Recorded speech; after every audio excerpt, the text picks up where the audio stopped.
नमस्कार विद्यार्थी मित्रांनो. चला आज मराठी व्याकरणातल्या एका सुपर इम्पॉर्टंट टॉपिकमध्ये डुबकी मारूया. तो टॉपिक आहे शब्दांच्या जाती किंवा ज्याला आपण पार्ट्स ऑफ स्पीच म्हणतो. आणि हो, हा टॉपिक इतका महत्वाचा का आहे माहितीये? कारण टीईटी आणि सीटीईटी सारख्या परीक्षांमध्ये यावर 2 ते 3 मार्क हमखास आहेत. म्हणजे हे गुण अगदी आपल्या खिशातले आहेत. चला मग ते आज पक्के करूनच टाकूया. तर आज आपण काय काय बघणार आहोत. आधी आपण पाया पक्का करू, मग नाम, सर्वनाम, क्रियापद, विशेषण एक एक करून सगळे प्रकार समजून घेऊ. परीक्षेत नेमक्या कोणत्या चुका होतात ते बघू. आणि हो, शेवटी एक झटपट रिव्हिजन पण आहे. चला सुरू करूया. चला तर मग गाडीला गिअर टाकूया आणि थेट आपल्या पहिल्या सेक्शनकडे जाऊया. शब्दांच्या जातींचा पाया. अरे, कोणतंही वाक्य बनवण्यासाठी हे तर बिल्डिंग ब्लॉक्स आहेत, नाही का? इथूनच सगळी सुरुवात होते. बरं, तर पाया झाला. आता बघूया आपली पहिली जोडी, नाम आणि सर्वनाम. वाक्यात कोण किंवा काय याची ओळख करून देणारे हे दोघे जण खूप महत्वाचे आहेत. तर नाम म्हणजे काय? एकदम सोपं आहे. जगातल्या कोणत्याही व्यक्तीला, वस्तूला, जागेला किंवा अगदी आपल्या मनातल्या भावनेला दिलेलं जे नाव असतं ना, त्यालाच नाम म्हणतात.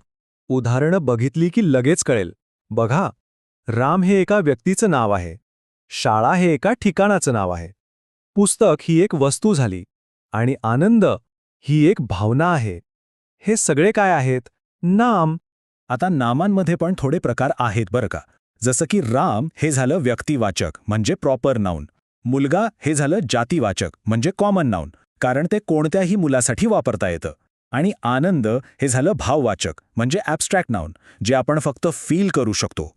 आता बघूया सर्वनाम. नावावरूनच कळतंय, सर्वनाम म्हणजे नामाच्या जागी येणारा शब्द. याचं काम काय? तर सारखं सारखं तेच नाव घेण्याचा कंटाळा टाळणं.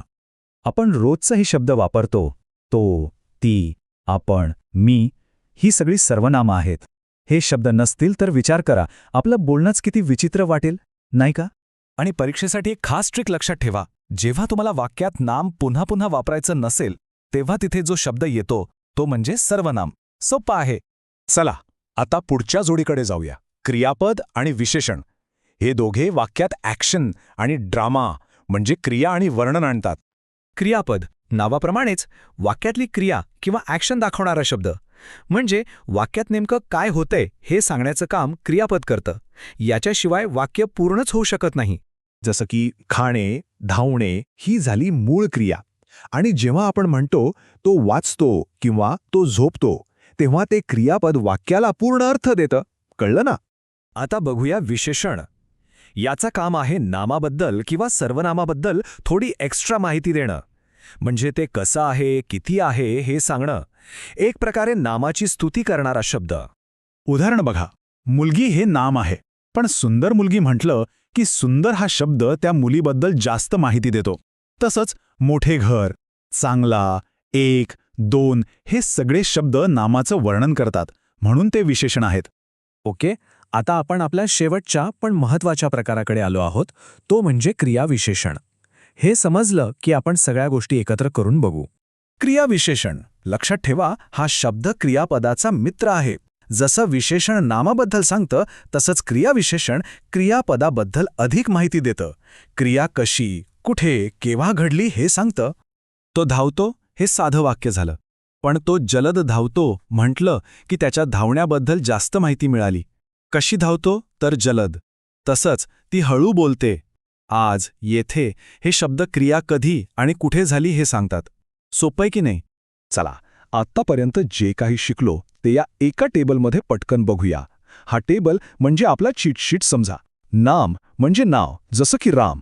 सर्वनाम म्हणजे नामाच्या जागी, जसं की तो. क्रियापद म्हणजे ॲक्शन म्हणजे धावतो. विशेषण म्हणजे नामाचा गुण, जसं सुंदर. आणि क्रियाविशेषण म्हणजे क्रियेची माहिती, जसं की हळू. हे पाठच करून टाका. ठीक आहे, सगळं शिकून तर झालं, पण परीक्षेमध्ये गोंधळ उडू शकतो. चला बघूया परीक्षक आपल्याला कुठे अडकवू शकतात आणि आपण त्यातून कसं वाचायचं. सगळ्यात जास्त गोंधळ होतो तो विशेषण आणि क्रियाविशेषणामध्ये.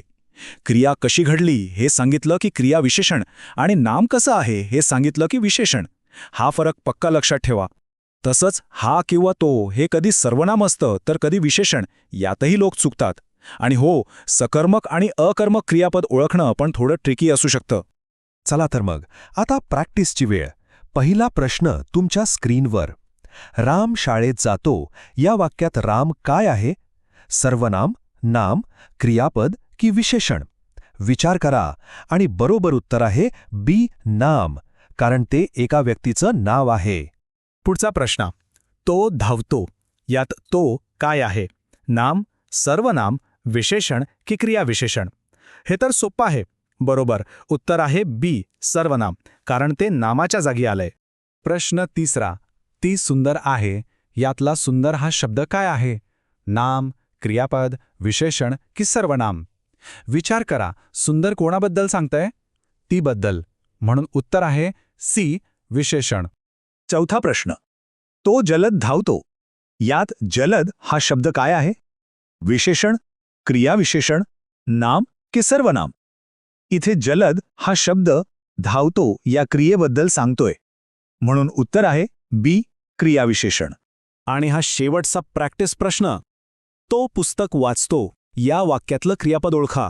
तो पुस्तक वाचतो की यापैकी काहीच नाही? वाक्यातली ॲक्शन कुठली आहे? वाचतो, म्हणून उत्तर आहे सी, वाचतो.